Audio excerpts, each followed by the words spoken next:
My name is Tracy Lalonde. I'm the music camp coordinator with the Northern Lights Bluegrass and Old Time Music Camp and Festival. Both the camp and festival are now in our 12th year running. And originally the thought process was that it felt like traditional music was getting lost a little bit.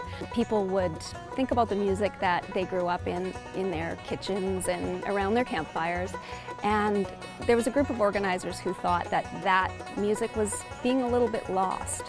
So they created this festival in part to use the festival site for more than one music festival here at Ness Creek, but also because we saw a need to teach the next generation, and really all generations, this type of music, bluegrass and old-time music.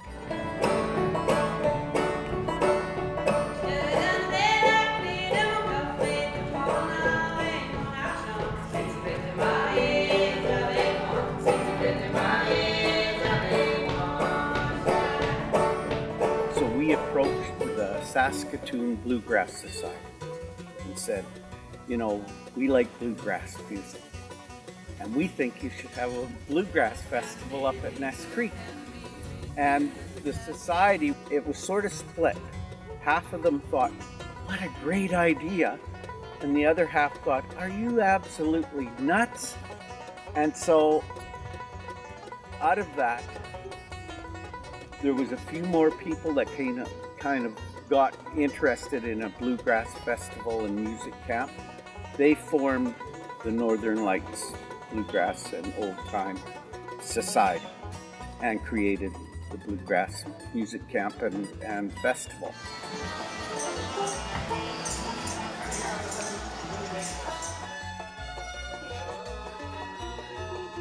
So the camp is for musicians, beginner to advanced. So some of them are already in bands already, but and of course it's a multi-age camp. So we start them about 6 years old, and you know, we've had grandparents come, you know, they're in their 80s and they're still wanting to play. So as a musician, you can come to the camp and basically learn at the level that you're at. But we get a lot of young people, of course, coming through, and they get inspired sometimes to form bands of their own because they learn how to play with other musicians, and that's very, very important. And the mentorship that's involved with this, particularly these genres of music, bluegrass and old time, our instructors are very, very supportive for these young people, and so they really get inspired and they want to continue. And then, of course, they have a whole camp full of people who give them feedback and they're cheering behind them. So it's a great start to a music career. You know, some people who understand jazz, for example, you might see a jazz show where the piano player will play a solo and then a trumpet player will play a solo. Bluegrass kind of does the same thing. Old-time music plays more in an ensemble. It's more done together. The fiddle and the banjo will play together, and it's largely led by the fiddle. Bluegrass, you'll have a mandolin, a guitar, banjo, bass, dobro sometimes, and each of those instruments will likely take a solo, right down to the bass player in some cases. It's kind of like a skipping rope, you know? Somebody's turning the rope, just like rhythm, and you have to pick when to jump in. And if you drop, you have to step back out, jump back in again. Okay, you can't just start jumping on the spot. The students I'm teaching this week, I'm teaching 4 students in this class, which is nice. A small class is welcome because you can really give the students personal attention this way. In this particular case, I have 4 teenage girls taking banjo, which is great. I'm really pleased to see it.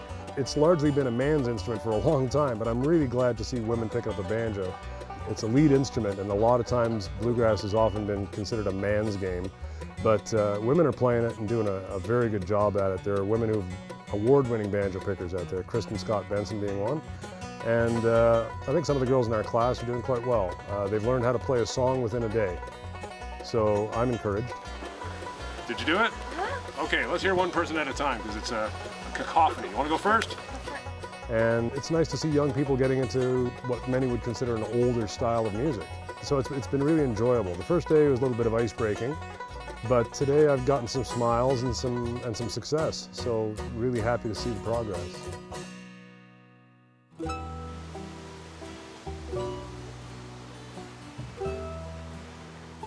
So what we do is we hire artists for camp and festival. So we have the camp first and it ends with the festival on the weekend.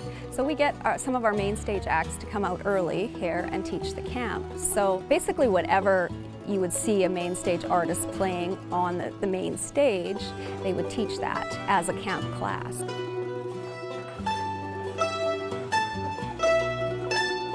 And pinky on the 7th fret. But you want your hand to be in the original position that you're in. What my job is just kind of watch Andrew teach mandolin, and I'm learning how to teach by watching him teach. So it's kind of like being the ghost in the room, just watching everybody and seeing how everybody responds to what he says and how quickly people grasp certain concepts and how I could use those in the future. And also his analogies, like he referenced picking to bouncing a basketball, which is something I would never think of because I'm not very sportsy. I've been playing music my whole life, but like the younger boys definitely picked up on that. That's something I noticed. It's like, okay, getting all those analogies that they can visualize and understand. Yeah, that's good.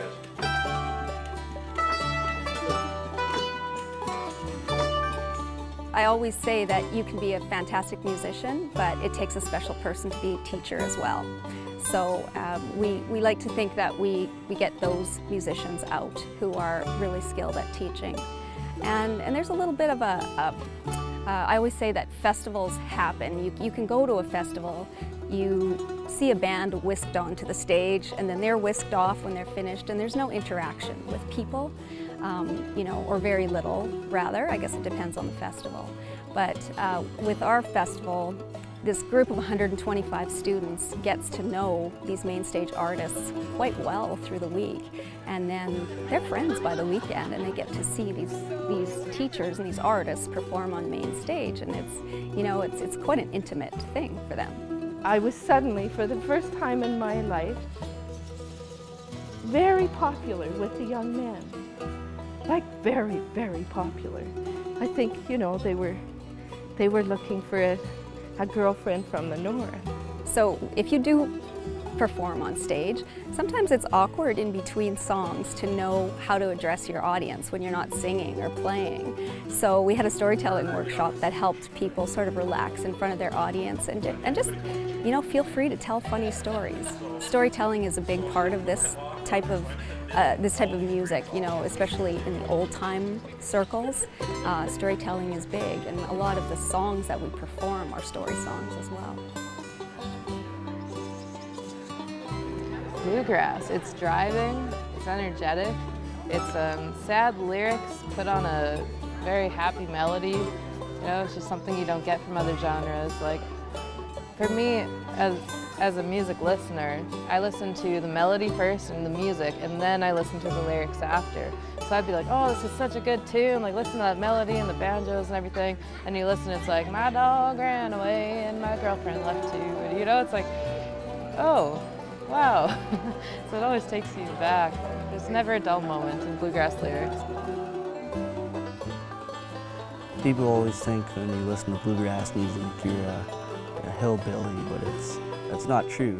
There's a lot more to it than just that. Like, yes, it came from the mountains. It's mountain music. It's drive and it's passion. It's a good type of music to listen to.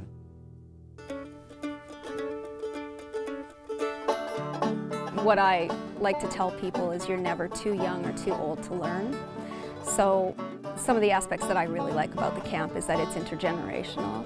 So it may be that a young child gets interested in guitar, for example, and the grandma or grandpa might find that out and go, oh, I used to play guitar years ago, I'd love to start again.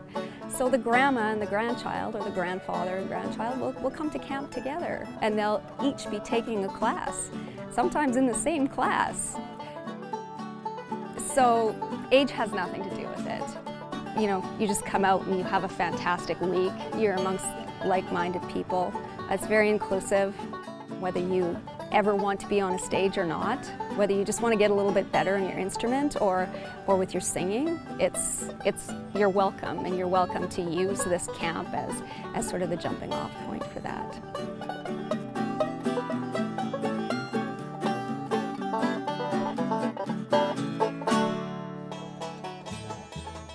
When I was getting into this music, I was an anomaly. I got bitten by the bug when I was about 6 years old, and by age 12, I was starting to play banjo.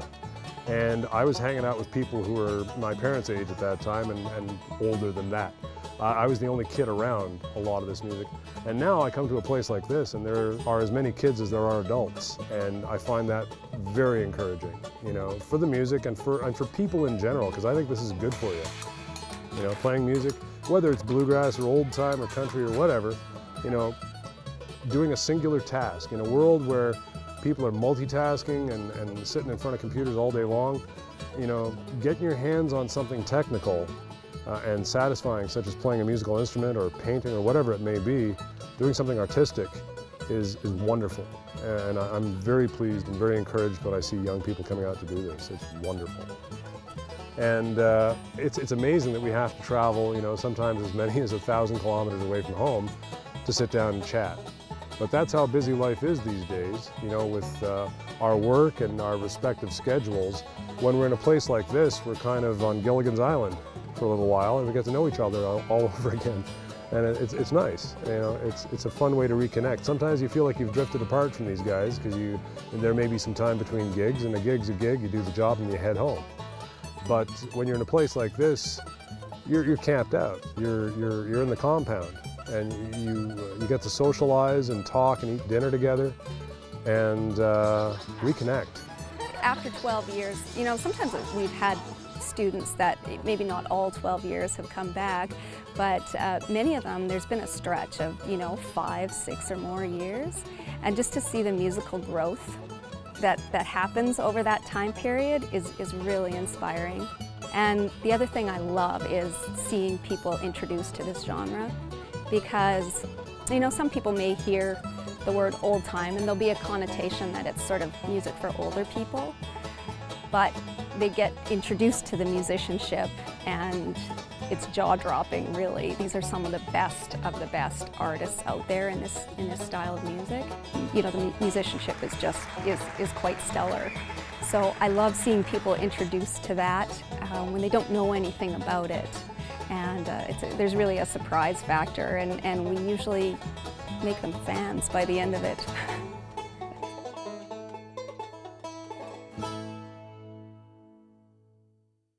If you have program ideas that you'd like to see on Max TV Local On Demand, write us at max.local@sasktel.com.